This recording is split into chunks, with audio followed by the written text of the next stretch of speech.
Hi everyone. Today I'm going to talk about having fun in the world of fitness today.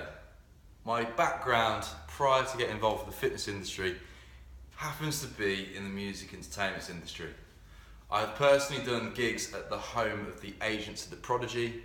I have done over 800 weddings, been at all sorts of parties, and I've been at full moon parties, been at Vegas partying with the likes of Busta Rhymes rapping about 20 metres from me.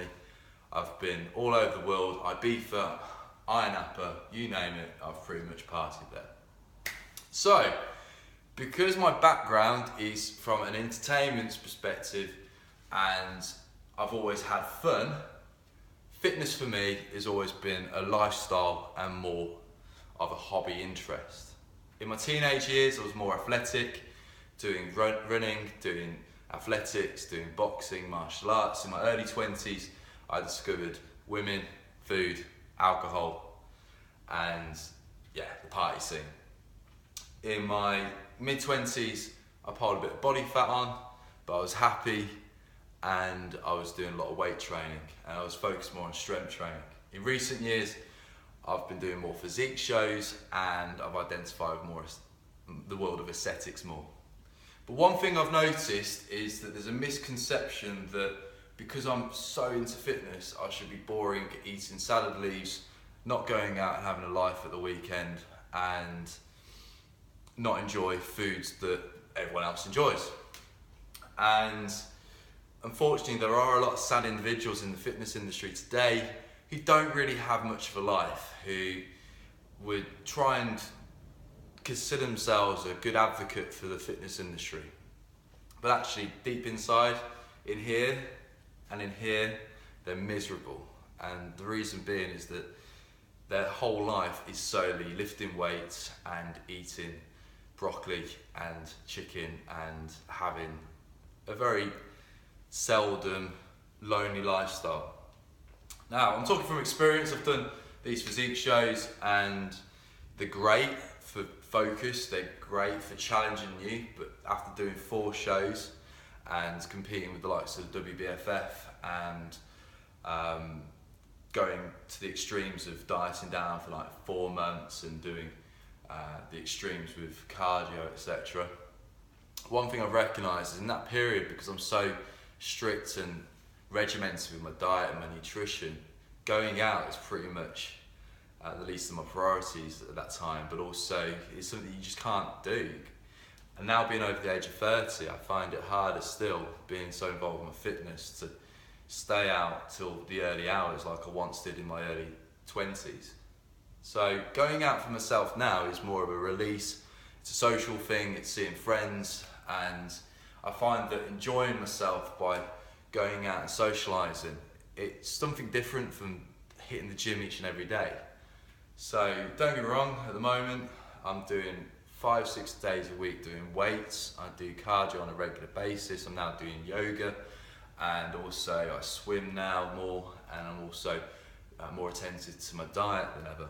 I'm 15.5 stone right now, but I feel fit as a fiddle, and I'm not as lean as I am when I'm doing my competitions, but most importantly, I'm happy.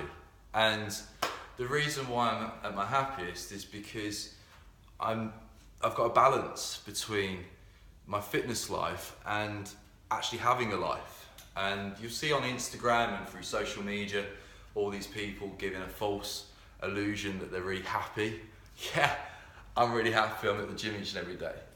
The reality is, deep down, many of them are just attention whoring or just not happy in here and in here because they don't really have a life other than the gym.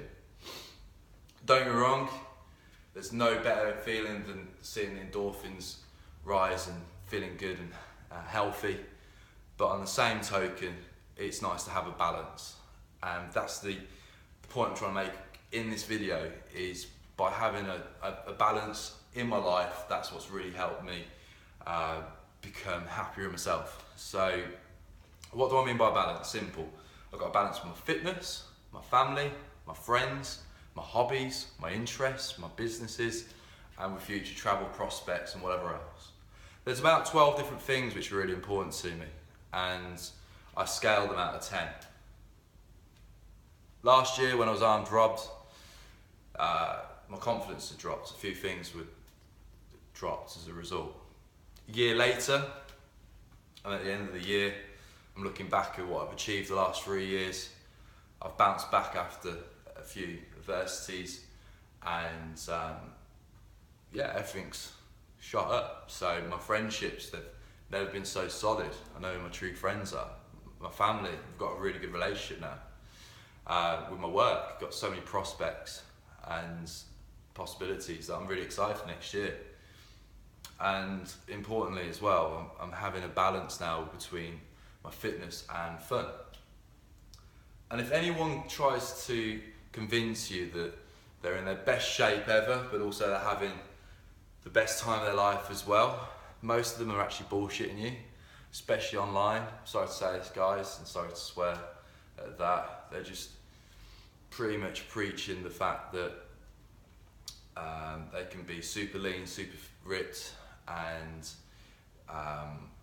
be living this dreamy lifestyle, whereas actually the reality is they're most likely to be in a calorific deficit, or in some cases drugged up, if they're going to look at this sustainable way of life.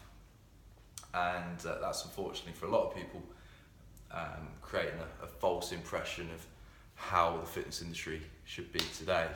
I will do a future video on the fake side of the fitness industry.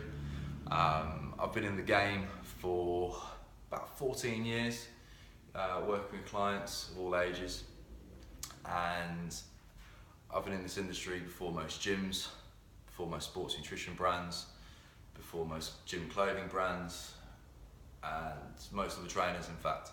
So I've seen the trends, I've seen a lot of people come and go, and again, with the whole world of fitness today, because it's so aesthetic and image orientated, the thing I want you to take from this video today is just because somebody is so damn ripped and looking great doesn't mean they're actually having a whale of the time.